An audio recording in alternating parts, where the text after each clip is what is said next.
What's going on, everybody? Good day.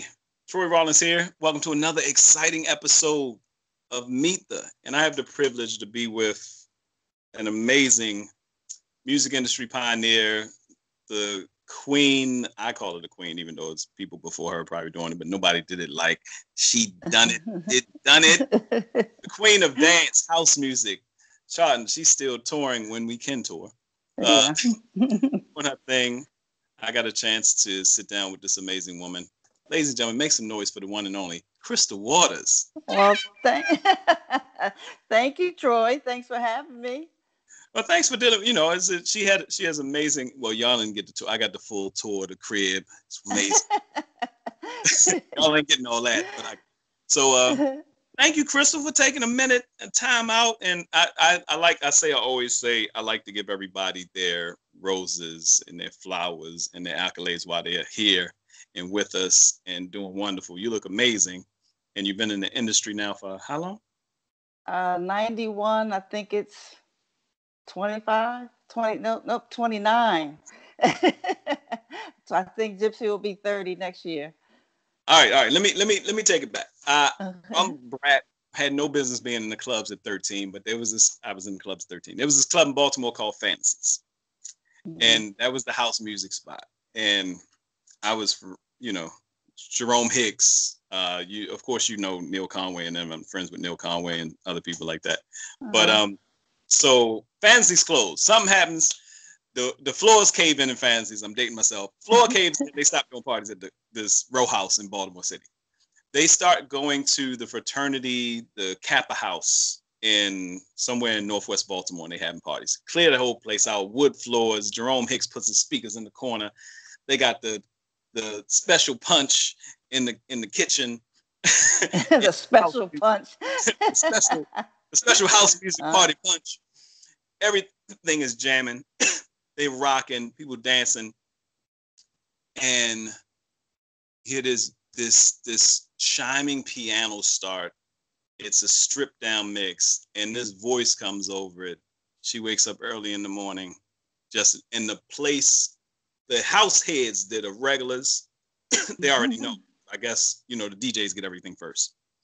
So everybody's going crazy. They doing their hand clapping, they getting their position, they stop. I'm like, all right, this is hot. When that beat dropped, when I tell you, I took my damn cover, lost to this day. You heard certain songs. To this day, if I hear that stripped down bone, because there's so many remixes and stuff, I don't know how you do it. I hear that strip to the bone mix. Strip to the bone mix. And anytime I hear that, I don't care what I'm doing. My daughter's 8 years old, and I'll play it on YouTube, and she'll be like, that is so nice. Thanks for that story.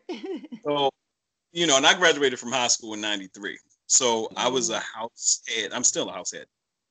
But when I tell you that, and then it for us who became fans and were going to clubs and DJ, it seemed like anytime you were on anything, it was just it was magic. So I do a Tarantino style interview, so I'm gonna jump around. So for those that don't know, where are you originally from? I'm originally from South New Jersey, exit number 3 on the turnpike.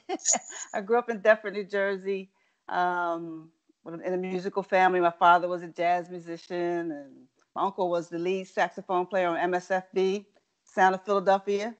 Yeah. So my aunt was Ethel Waters, very famous singer in the 1940s and actress. Cabin in the Sky. Amazing. So yeah. I always say I was on the road with my father when he would tour. I would tour with him when I was younger. So I always say I've been on the road since I was 8 years old.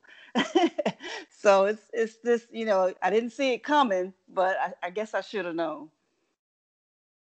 And you're a poet head. You a poet. You love writing poetry. Is that where the lyrical comes from? Well, that's when I was younger. Yeah, I used to love to write poetry. I was very shy, very introverted, and so I would love to be in my bedroom, have my headphones on with the music, or I would sit and write poetry on a typewriter. And I actually saved that typewriter for my kids. So yeah, it was this, I think it was one way to express myself since I didn't really talk, you know. So when did you, and it's funny, different thing, you were just introverted, you're doing your thing. Academics were pretty big with you. You were crushing in school. When did you graduate high school? How old were you? I was 16. I got into the advanced classes. Actually, one of them was the creative writing class that actually got me into all the AP classes. And I got out a year early. And then I went to Howard University. HU? HU. Well, yeah, we're real happy right now. We got Kamala's back. So doing as much as I can for her. I was talking to a business owner there in Baltimore about Howard University and the exposure that the HBCUs are getting now. It's a weird time, but I think we're about to enter an amazing time for our young people, especially learning more of the history of the HBCUs. Okay, so how did you know, or what was the pinnacle point when you go from being an introvert forming? Okay, I'm gonna tell you the story. So I was actually working at the parole board in Washington, D.C. I had studied computer science. I was in a computer room. And I always remember this. I had 2 daughters by this point. I always remember, you know, when you work for the government, you get this page that tells you how much you're going to make every year, G1, G2, whatever. And I looked at it. I was like, I ain't never going to make any money if I stay here. So I don't know, my mom was really into psychics, and she said, go see a psychic, you know, maybe she'll tell you something. So it happened. The psychic fair was in town. Me and my friend goes, and on the way to the fair, I was fine in the morning. On the way to the fair, I lose my voice. I had no voice when I got there. So the first thing she said, you need to do something with your voice. And I was like, yeah, right, whatever. I could have told me that. And, you know, I thought she meant like public speaking. And I was like, I'm not going to do that. So I got back to my job and I told everybody the story. And they said, well, Crystal, you're really into music. You just love music. And one of my friends said, you know, my cousin has a studio and they're looking for background singers. He said, I'll go if you go. I was like, I'll go, you know. We went, I got the job. I think I made $600 that week. And I was like, the light bulb kind of went off like, oh. It's like, how much do I make? I was like, oh, and then, you know, hung around the studio as much as I could to see if I get more work. And I realized that I probably have to create my own project. And I knew I could write. That's the one thing I knew I could do really well. I had never really written to a song, but I knew I could write. And that was kind of the light bulb moment. I put an ad in the city paper looking for someone to cook. I know it's crazy. I would not let my daughters do that right now. But I put an ad in the paper. Paper should be the joint, though. There's in the music. Yeah. Anything. Yep, in the music section, and it was free. I put my ad in there, and I met this guy. He was, you know, was on the Air Force Base, and we just hit it off. Burt Collins, and we were writing songs like I wanted to be the next Sade at the time. I was doing more of a jazzy, laid back thing. And long story short, we snuck into this conference. We didn't have any money, so we snuck in the back door at the hotel. And I saw the Basement Boys in these leather baseball jackets. They were so cool with Basement Boy, you know, across the back. And I handed them the cassette. Now, at the time, was it Tommy Davis and Teddy Douglas, or who was with the baseball? It was Tommy Davis, Teddy Douglas, and Jay Steinhauer. So I handed them the tape. They called me that night. Teddy said, I just love your writing. He said, we don't really do that, but we would like to sign you as a writer to write over some of these dance beats while we shop your stuff. So he said, would you mind writing for other artists while we get your stuff there? I was like, sure, fine. So they started sending tracks. Neil sent his, and the first 2 songs I wrote was Gypsy Woman and Making Happy. And I went up there, you know, this is back. I had to drive to Baltimore from DC, and I sang the songs in front of them. They just fell out of the chair. I was like, what? Okay. Just a quick interjection. People in DC don't like to drive to Baltimore. So that's why she said. Not at that time. Not in the late 80s. DC's like, no, we got enough here, and y'all close at 2. No, we good. We good. Yeah, but Baltimore back then, it's like The Wire. You can go now, everything is real cool. But yeah, but I Where drove to they were. Baltimore for like 3-4 years. Yeah, every weekend I would drive up there and work with them. So I needed to say the rest is history. That's how it all started. So, all right, you meet the Basement Boys. You recognize because by this time you're in the circle, and some people may be like, man, that just seems like, well, the circle of music when you get in certain areas like Baltimore, even with New York, even though New York is so big, once you get into the hub of doing music, it's like a domino effect. Other people talk about other people if you're in the right circles. So the Baltimore DC area is a small nucleus. So you meet the Basement Boys. When you meet producers that are doing stuff, especially dance music, it's like these mofos never sleep. So I get that they were like, no, we're going to the studio tonight. We'll hit you in the morning. Yeah. And it was so new. The dance music was so new back then. You would only hear like late night on the radio. So it was just all new. I don't think we even knew what we were doing at the time, but they were, I would say the Basement Boys were producers. They took the time to do live music and live instruments and everything on the track. So it was really a really good connect. Right. So when did you, I'm going to stay there for a minute. When did you know that, because I always like to hear the process when someone's in the studio, because I was a huge fan. I'm a huge fan of, 70s music. When I talk, like I told Kendra, I talked to Jeffrey Osborne one time and hearing his process. And he was like, we weren't thinking about albums. We just wanted to have the best performance.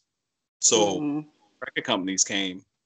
We didn't know a whole bunch about the deal and stuff like that, but we knew we just got gigs by having the best performance. When did you, or, you always hear classic songs. Did you know, or did you feel like, I know everybody's in there rocking in the studio, but in the studio, usually it's like 5-6 people, and then it goes to 10-12 people.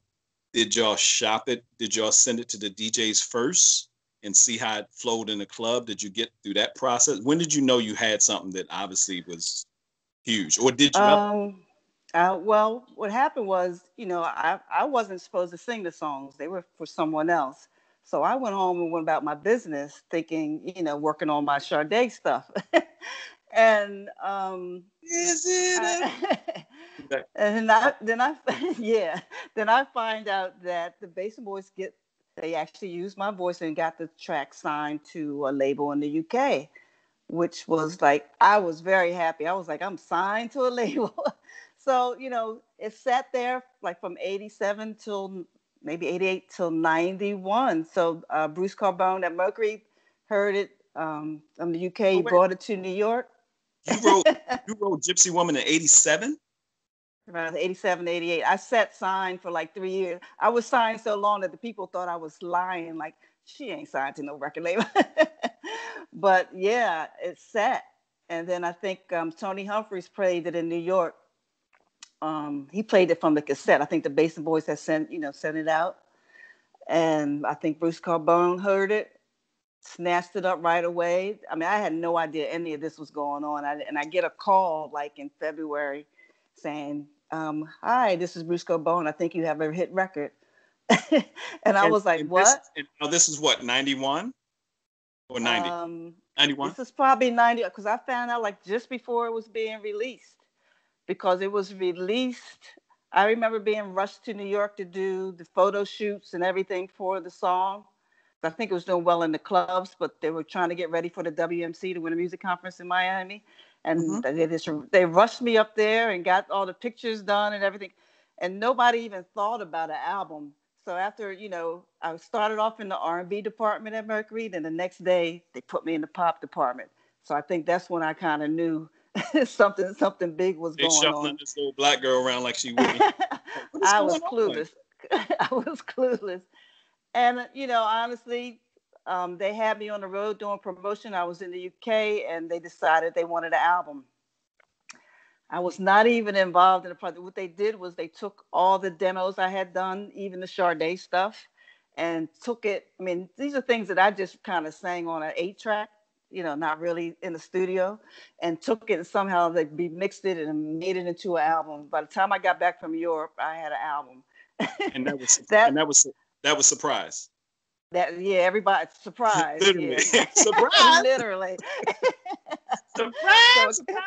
that's what we were like. We were all surprised. So it all worked out. And how many songs on Surprise hit Billboard, hit charted? Like I think it was Gypsy and Making Happy. I don't know. I don't know. I know Surprise did well in the underground, but I right. don't know. I can't remember what else. I think they ran Gypsy so hard, you know. Now, and another thing that when you mentioned that, I wanted to touch on. Um, it's sad that it is this way, but you know, we look on outward appearance. So you got this girl, you look the part, you dance, you nice shape, nice. Okay, we can take her, send her to a photo shoot. They do whatever they do, but the first photo shoot, your hair was pulled back anyway. So it was, I think, or was that the whole look, pulled back hair look? For the photo shoot, it was very 90s hair up. But when we got to the video, they actually let me decide what I wanted to wear. They tried to put me in little short, skimpy outfits, which is not my personality at all. And I was like, no. So they sat down, we pulled out magazines, and I picked out everything I liked. You know, at the time, it was, women in men's clothes. They took me up to Armani. And if you see the ponytail, Gypsy Woman, that was a nod to Sade, because I wanted the long and see, Sade. See, that's why I had the ponytail. But yeah, so that part was really good. I learned a lot doing that part. But I'll be honest, I kept my job at the parole board for a year and a half because I wanted my insurance. I didn't get it. I thought, it would be just that. And I wanted to make sure I had my health insurance. And, just in case, that was it. I hear about people all the time. I mean, sad stories that, George Clinton is doing hair someplace right now because he doesn't have the rights to his music. He signed away the rights to his music years ago. So he's somewhere at George Clinton in a salon somewhere doing hair. But Anthony Hamilton was still cutting hair when his stuff was being played. He was like, I don't know. Yeah, you never know. You never know. Yeah, can't quit too soon. Right. The image thing is really big because I guess around the time you were hitting Martha Wash was before then, because I just watched the thing with Sylvester and realized that Martha Wash was one of Sylvester's background singers. Mm-hmm. And how long she had worked in the industry. They did the Weather Girls, but when it came to house and dance music, you didn't see Martha. Yeah, you saw the model. Because we were like, that's Martha's voice. That's Martha's voice. There's no other voice like that.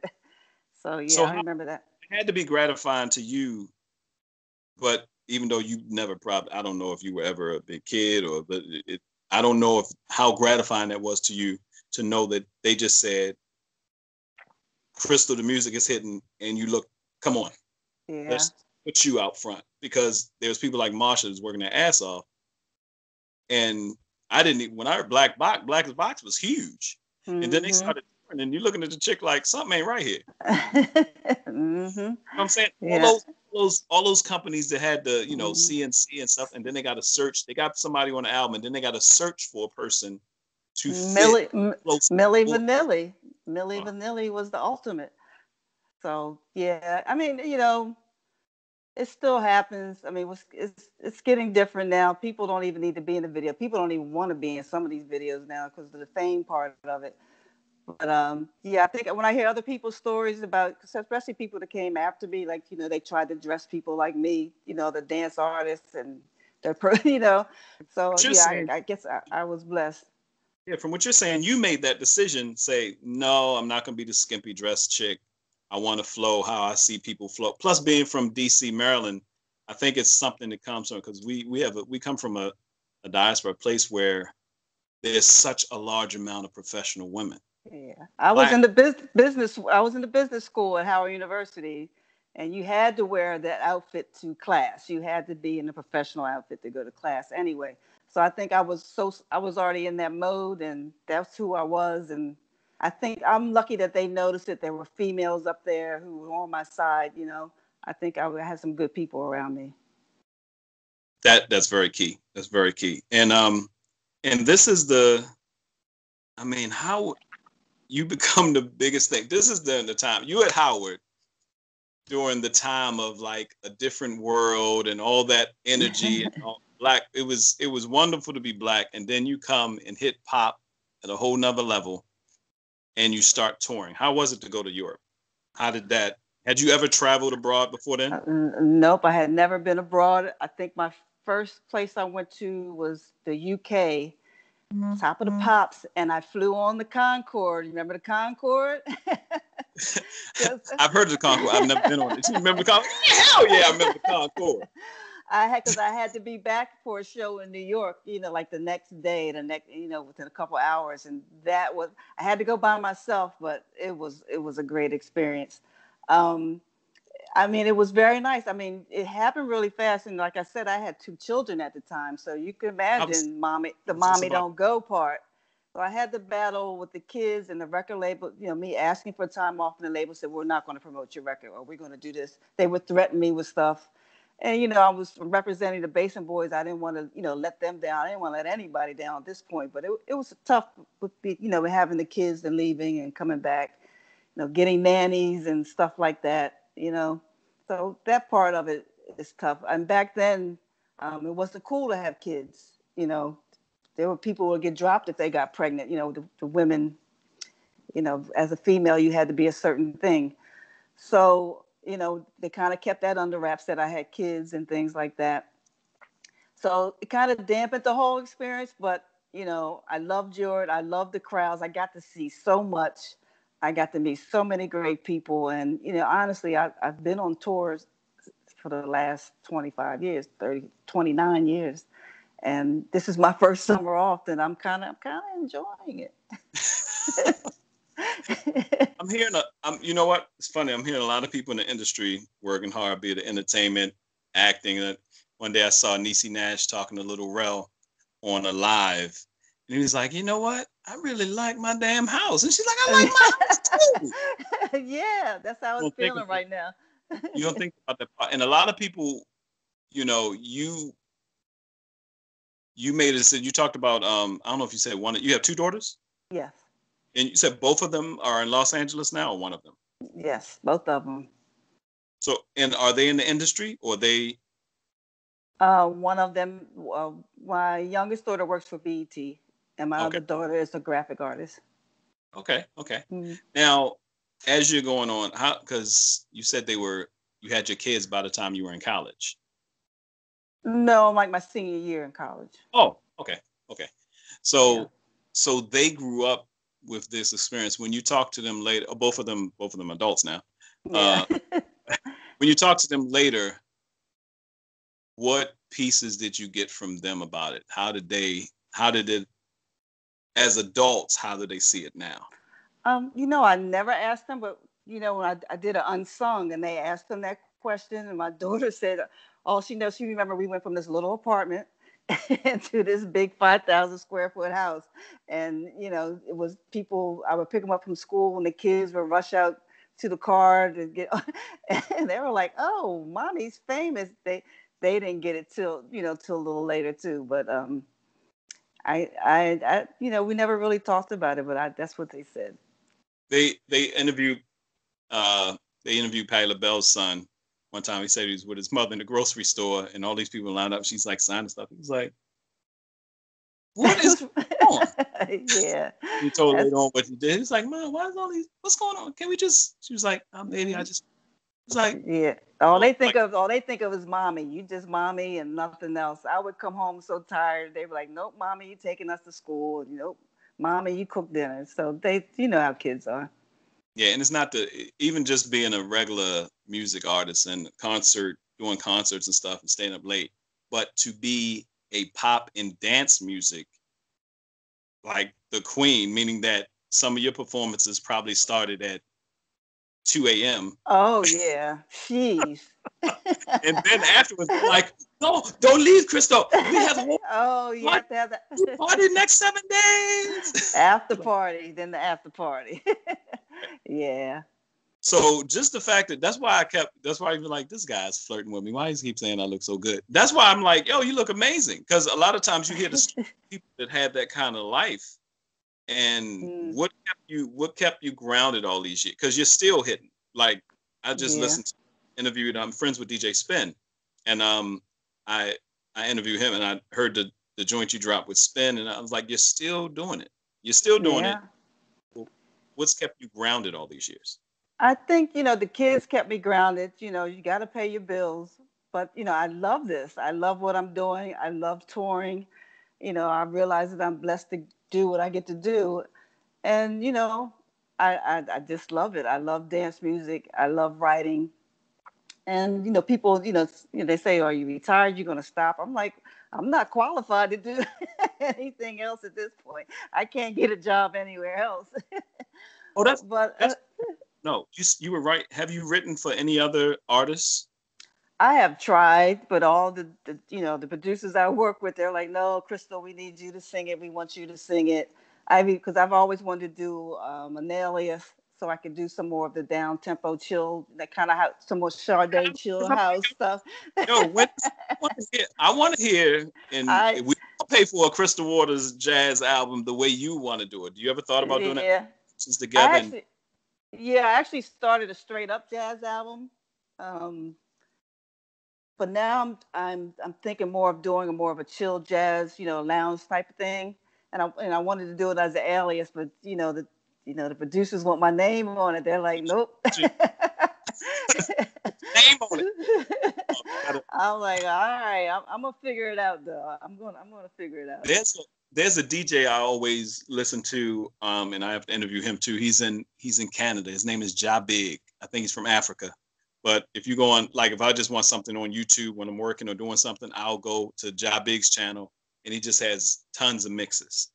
And I think about, especially going into this next level, coming off of COVID and quarantine and all this stuff, the buzz and the energy that a lounge, the chill lounge, Crystal Waters chill lounge jazz would be in every coffee shop around the world. We need it. All right, you sound like you're my manager now. We'll talk after. We'll talk.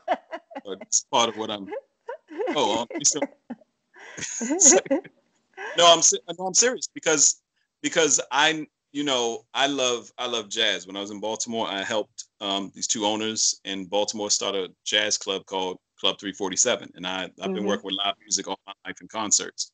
And I am a coffee fanatic. You see, I always have some coffee near me. But the energy that we took for granted, we're about to go into a time where, and you went to the place, you traveled to the place where there was no, in the 90s, there were no Starbucks coffee shops like in Paris.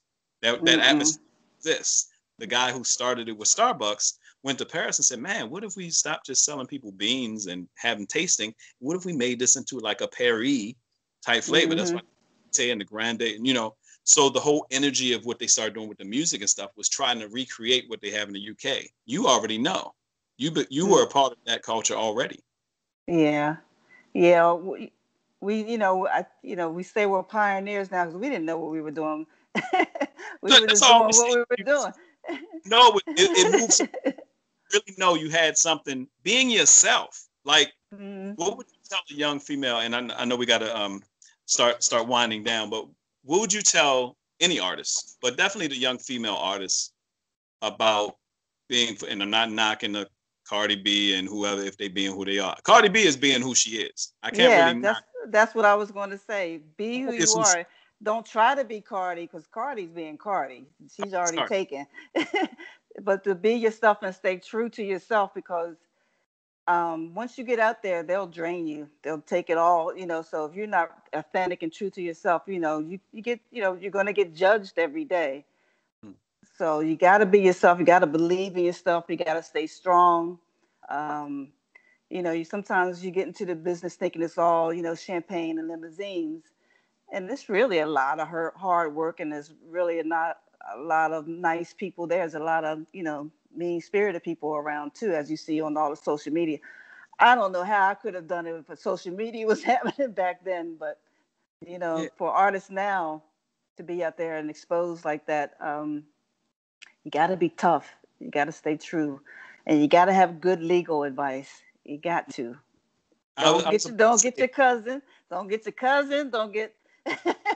There's plenty of lawyers that'll do pro bono. You know, there's plenty of universities with with law schools. Get an entertainment attorney, because that really. My roommate from Howard is my attorney. She's actually George Clinton's attorney too. She's getting his money back, just so you know. you know what's so funny? I know uh, I saw her, and I don't know if it was the doc or Unsung. I know who you're talking about, because the lady yeah, said we're working hard to get his stuff. Okay, that's yeah, cool. Lita, yeah, Lita Rosario. I Um, really have to interview her, because you that's my do. question all the time. How are the young people doing now with things like Spotify, and they're just putting music out? And I know You artists should. that are just putting music out. It's like, how much you make? Oh, I make this and that. And I was like, so You should. You should really interview. She has a lot of, we're doing a new thing now because Sound Exchange doesn't pay for samples. You know, Gypsy gets samples all the time. So now we're making sure in these contracts, this is something, please pass on to everybody else, to ask for at least 10% of your Sound Exchange money if they sample you. And Lita is also the person that recruited Kamala Harris into the debate team at Howard. So they're really close. And she's actually, helping with the campaign, doing stuff. We have a special tomorrow night, Saturday, for our Howard alumni. We get to speak to Biden and Harris on a Zoom call. So y'all getting it first here. yeah, we're Y'all getting getting it. it We're first. very Now I got to drop this interview right now. Like right after. So y'all get the whole scoop. All yeah. right, we got 2 minutes. I want to and thank you for, like I said, thank you for taking time out. Mm-hmm. And we got to do a part 2 or 3 or 8. I definitely want to do the part. I want the exclusive interview when you drop Crystal Waters Jazzy Lounge, Lounge. chill, Yeah, chill waters. you do Chill Waters version of it. What's your favorite Sade song? Oh, probably Is It a Crime? Yeah, I'd love to hear you. I'd love to hear you do your versions of that. And you don't got to worry about it, because if you do your chill lounge, you can do everything you want to do. 250 DJs gonna remix your stuff anyway. So Yeah. Yeah. you don't have to do a house lick on it. All the DJs would be like, "Did you get Crystal Waters?" Yeah, I do. I have a lot of vocals. People say, "You have any leftover vocals?" I'm like, "Nope." Everything I do, somebody, even if it doesn't work right away, they'll find a way to remix it and make it work. So that's the beauty of being in dance. Yeah. They're gonna find a way to make it work. Did you ever think that, and like I said, I'm closing out, but did you ever think that so many, like now, think about just the past 5 years, how many hip hop artists have sampled Gypsy Woman? Oh, Gypsy gets sampled twice a year. She has a life of her own. I just check in on her, and a lot of the DJs in Europe, um, they're like Afrojack. This sample had a big sample on it. Clean Bandit. This is why I'm asking for my Sound Exchange money. But yeah, it's called an evergreen, and I just sit here, and we either send out cease and desist or pay me, or sign. I'm really blessed with that. And especially when the hip hop kids do it, I'm like, wow, that's really big. When Ti did it, I was just totally shocked. But it's nice to know that they like it. They see some value to it. Yeah. So thank you, young lady. Thank you for taking a minute out. We got to do it again. I'm Okay. serious about. So we'll get on the sidebar. I'll get your information. Okay. All right. It's a game. Don't start business with me. I'm here to finish it. Y'all heard that, right? Okay. Yeah. All right. Yep. Crystal And I'll Waters, get thank you. you. How can people get in touch with you? How can they find you? Find out what's up and get some Mhm. more of your music. Well, I'm on Instagram at Crystal Waters. I don't play with Facebook too much. You can also find me. I have a podcast called I Am House. Crystal Waters presents I Am House podcast on iTunes, Google, and Android. I also have a record label. If you have any artists that's aspiring to do some house music, I'm looking for house music vocals and music. You can contact me at iamhouserecords.com, IAH.com, demos at IAM. You can reach me. I'm on Instagram too. And for all you beautiful men, I have a skincare line for men called Boy Face. It's a clean, plant-based business school, I'm telling you. It's a No, clean, I got the. plant-based. I have to. We're gonna have to talk some more because Yeah. I got the. When she sent it to me, I was like, "Is this boy faces in boy face?" Because I got. Yeah. So I'm really having fun with that. It's on Amazon, or you can go to boyfacemeat.com. Just look around. You know what I'm saying? Support a sister. Perfect. Thank you, Crystal. You look amazing, and thank you for doing so much for the culture continuously, and for the next push, and get out and vote, y'all. HU. Yes. Yes, please. I appreciate you so much. I'll talk to you soon. All right. Thank you, Troy.